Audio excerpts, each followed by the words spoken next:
हजरत, अभी मैं ये 12 गांव है, इस गांव में आना हुआ है। देखिए ये नदी अभी बिल्कुल कटाव के कगार पर है, देख सकते हैं। तो यहाँ के लोगों का कहना है ये कितने घर बर्बाद हो गए, जो घर से गुजर करके अभी घर से बेघर हो गया है। ये देख रहे हैं इतना दूर जो नदी में देख रहे हैं वहाँ पर घर समा चुका है। घर से लोग बाहर होकर के इधर उधर जिंदगी बसर कर रहे हैं। अब तक प्रशासन की तरफ से कोई इनका खबर खैरियत पूछने वाला नहीं है, और ना अभी तक कोई MP MLA यहाँ तक कोई खबरगिरी के लिए पहुँचा है। और लोग ग्रामीण यहाँ पर बहुत परेशान हाल है, और इनकी परेशानी को पूछने वाला नहीं है आजकल के दौर में। तो मैं ये जानना चाहता हूँ इसका जिम्मेदार कौन है, और ऐसे लोगों को वोट देकर के यहाँ से भेजा जा रहा है लेकिन अब तक कोई पूछने वाला नहीं है। मैं ये जानना चाहता हूँ इसका जिम्मेदार कौन है। देखिए, नदी की जो कटाव है ये आज पहली बार नहीं हो रहा है। अब से पहले भी यहाँ पर कई सालों से ये नदी कटते कटते यहाँ तक पहुँच गई है। बहुत से लोगों का घर जहाँ पे था वहाँ पर नदी बह रही है। ये यहाँ बिहार सरकार की और हमारे इलाकाई नेताओं की नाकामी है। यहाँ के लोगों का कहना भी है कि हम लोग कम से कम 50 से 100 मरतबा इलाके के नेता के पास पहुँचे हैं, MP MLA के पास पहुँचे हैं, मगर यह है कि इसका कोई बंदोबस्त नहीं किया गया।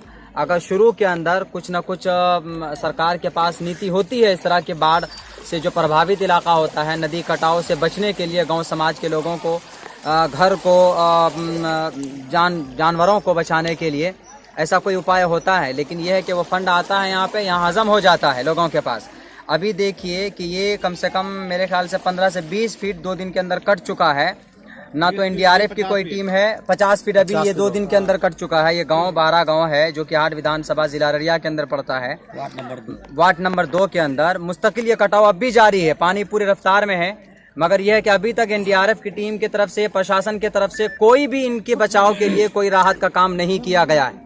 कोरोना के लिए, कोविड-19 के बहाने के लिए सड़कों के ऊपर पुलिसों की लंबी लंबी लाइनें लगा देते हैं, लेकिन यहाँ पर घर गरीबों का कट रहा है। यहाँ पर टॉयलेट, शौचालय, बाथरूम इन्होंने अपना पैसा खर्चा करके बनाया था, वो कट रहा है। उनसे निपटने के लिए राहत का कोई काम इन गवर्नमेंट के पास नहीं है। इसीलिए हम लोग आए हैं, नई जनरेशन अब आई है कि ये जो करप्शन है, जो घोटाला हुआ है, ये जो कटाव है, ये घोटाले का शिकार हुआ है। यहाँ पर लोकल नेता के पास आता है फंड, वो खा करके बैठ जाते हैं, सो जाते हैं, पूछने के लिए नहीं आते हैं। बताइए, ये लोग जो जिनका घर कटा है वो लोग सड़कों के ऊपर जिंदगी गुजार रहे हैं। खाने के लिए तरस रहे हैं सब। खाने के लिए उनके पास नहीं है, बल्कि टीन का कोई व्यवस्था नहीं है, प्लास्टिक का कोई व्यवस्था नहीं है, पानी का पन्नी का कोई व्यवस्था नहीं है। 2 बोरा मुढ़ी आने के लिए तब बताइए, 2 बोरा मुढ़ी ला करके ये भाई साहब ला करके दिए हैं यहाँ पर। अब क्या कहिएगा कि ये सरकार बिल्कुल नाकाम हो चुकी है। माइनॉरिटीज के, हमारे इलाके के अंदर माइनॉरिटी के लोग रहते हैं, इनका वोट लेकर के सिर्फ गद्दी पर बैठे हैं वो, लेकिन इनका पुरसाने हाल कोई नहीं होता है। इसलिए इस बार हम लोगों ने मन बना लिया है कि ये जो गलतफहमी का, ये जो करप्शन का जो शिकार हमारा समाज हो रहा है, इस बार हम लोग इंशाल्लाह इस करप्शन को, इस घोटाले को, सरकार की नाकामी को लोगों के सामने उजागर कराएंगे और इनको गद्दी से उठाएंगे और नीचे बिठाएंगे इन लोगों को, और अपने इलाके के अंदर इंशाल्लाह तब्दीली लाएंगे। उस तब्दीली को लाने के लिए हम लोग मेहनत कर रहे हैं। नई जनरेशन, हमारी पार्टी भी मुस्तकिल तौर पर लगी हुई है, हमारी मजलिस इत्तेहादुल मुस्लिमीन।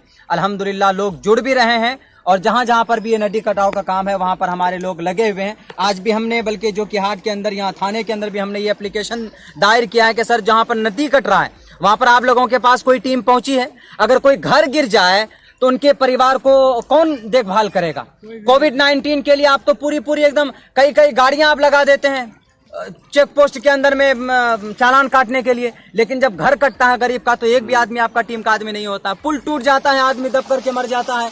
एक बच्चा डूब गया वहां पर बर्दिया पुल के ऊपर, लेकिन कोई पूछने वाला नहीं हुआ, उसकी लाश को कोई ढूंढने वाला नहीं हुआ। लेकिन जब बात आ जाती है कोरोना की, कोविड-19 की, तो पूरी पुलिस की गाड़ी आ जाती है। जब रैली की बात आ जाती है तो बड़े एकदम लंबे पुलिस वालों की लाइनें लगा दी जाती है। इसलिए मैं सरकार से गुजारिश करता हूँ कि जैसा जहां इलाका है, SD और BDO को भी मैं ये पैगाम देना चाहता हूँ कि आप फौरन आए। आप यहाँ के खादिम हैं, आप यहाँ के नौकर हैं जनता के।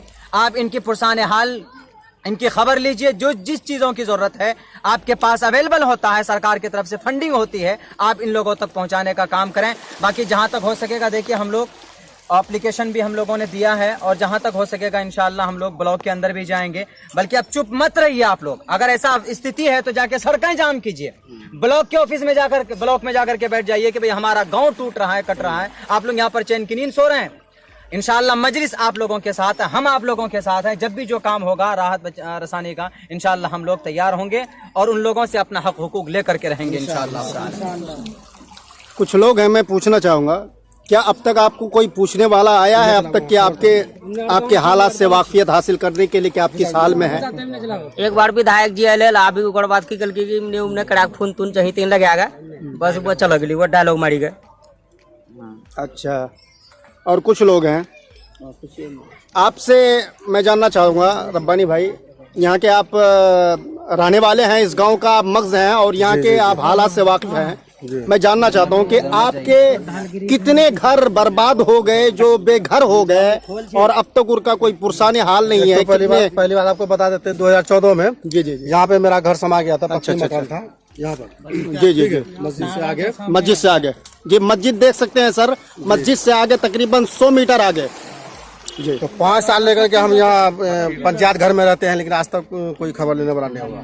अभी आप कोई मतलब अभी आप अपना घर छोड़ करके दूसरे पंचायत भवन में रह रहे हैं? भवन में रह रहे हैं अभी बड़ा हाट पर अभी भी रहते हैं, वही रहते हैं। अच्छा, अभी ये बेचारे का भी घर कट गया है, इसको भी वही बगल में रखा गया है। ठीक है, ये भी घर कट रहा है सामने, उसका भी सामान ले जाकर के वहीं रखे हैं। मौलाना सिर्फ आते हैं बस। मैं सोचता हूँ एक हमारे बहुत ही इस इलाके के बहुत ही रूहे रवा एक आलिम दीन है। मैं समझता हूँ कि आलिम की ज़बान और सच्ची ज़बान होती है। मैं हजरत से मैं जानना चाहूँगा कि आप अपने इस गांव के इस हालात को थोड़ा सा कुछ बताएं। देखिए, इस वक्त जो हालात अभी गुजर रहा है, इंसान देख रहा है, हर इंसान आकर यहाँ तरस खा रहा है कैसा हाल है। कैसे ऐसा ना हो कि हमारे ऊपर भी हालात आ जाए तो कैसी परेशानी होगी। इसलिए मैं दरखास्त करूँगा कि यहाँ की परेशानियों को समाज को देखना चाहिए। खास तौर से जो हमारे जो कि हर प्रखंड के जो जिम्मेदार हैं, उनकी जिम्मेदारी बनती है कि यहाँ अगर खुद देखे और देखकर यहाँ के समाज को देखकर क्या परेशानी है, कैसी परेशानी चल रही है, उसको दूर करने के लिए आप जब तक पहुँचेंगे नहीं तो हालात आपको जायजा मालूम नहीं होगा। इसलिए मैं आपको दरखास्त करता हूँ कि यहाँ आकर खुद ब खुद देखें और जिस चीज़ की ज़रूरत हो खाने पीने की और घर कट रहा है उसको रोकने की जो तदबीरें हो सकती हो उसको आप ज़रूर कोशिश करें। नाजरीन देख सकते हैं, सबकी नज़रें नम हैं और सबकी आंखों से समझिए कि एक मतलब महसूस भी कर रहे होंगे कि सबके चेहरे पे एक सिलवटें हैं और अपने गांव की चाहत और मोहब्बत में सब लोग डूबे हुए हैं कि हमारी ज़िंदगी कैसे कटेगी, बच्चों के मुस्तकबिल कैसे कटेंगे और कितनी ज़मीनें बर्बाद हो गई आप देख सकते हैं। और 400 मीटर आगे जो देखते हैं वहाँ तक सफाई जहाँ तक है उनकी ज़मीन समा चुकी है और कोई पुरसाने हाल नहीं है। इसी तरीके से अभी हमारे हज़रत मौलाना अब्दुल्ला सालिम कमर कासमी चतुर्वेदी साहब प्रखंड अध्यक्ष MIM जो कि हाट अभी आप लोगों को बता रहे थे और यहाँ पर हम लोग लोगों से जायज़ा लेने के लिए आए हैं और लोग बहुत ही परेशान हैं। और यहाँ की देखिए एक सामने में मस्जिद है, वो भी मस्जिद कुछ देर में समझिए कि उसके चपेट में आने वाले हैं, लेकिन इसका कोई पूछगछ करने वाला नहीं है। इसलिए मैं प्रशासन से गुजारिश करता हूं कि जितनी भी जल्दी हो सके यहाँ 12 वार्ड नंबर कितने हैं, वार्ड नंबर 2 तक पहुंचाने की कोशिश करें। आपसे मेरी इल्तिजा और गुजारिश है और समस्त नागरिकों की है। एक मरतबा आप लोग बोले, आप लोग गुहार चाहते हैं और हुकूमत की कुछ आप लोग मतलब ये है कि राहत रिशानी के लिए आए और वहाँ से कुछ प्रशासन आप लोगों की कुछ मदद करे। हाथ उठा के एक मरतबा कहिए सब लोग। चाहते हैं कि प्रशासन आए, हम लोग का मदद करे। हम लोग का हाल जितना भी जमीन है ना सब इधर ही है, उस रोड का उस पार। हम लोग खाने के लिए तरस रहे हैं, फिर भी यहाँ सोने के लिए तरस रहे हैं रात में। बहुत बहुत शुक्रिया, बहुत बहुत शुक्रिया आप हजरात का।